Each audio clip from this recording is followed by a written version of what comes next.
বাড়ির মসজিদ, মাশাআল্লাহ অনেক সুন্দর।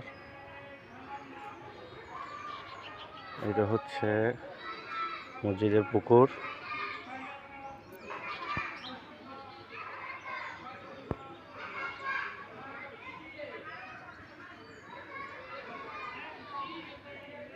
মসজিদের পুকুরের ঘাট, একটা তাল গাছ খুবই সুন্দর।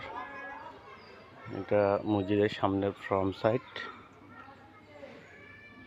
এটা হচ্ছে যে কি মসজিদের সামনের সাইড।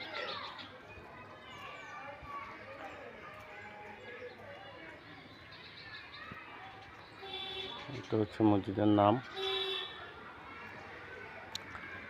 আর পাশে হচ্ছে যে এটা আমাদের করিতলা গঙ্গাপুর পারিবারিক কবরস্থান। এই কবরস্থানে শুয়ে আছে আমার দাদা দাদি নানা নানি, যারা আছে আমার আত্মীয় স্বজন, ওনারা সবাই এই কবরস্থানে শায়িত হয়েছে। সবাই দোয়া করবেন,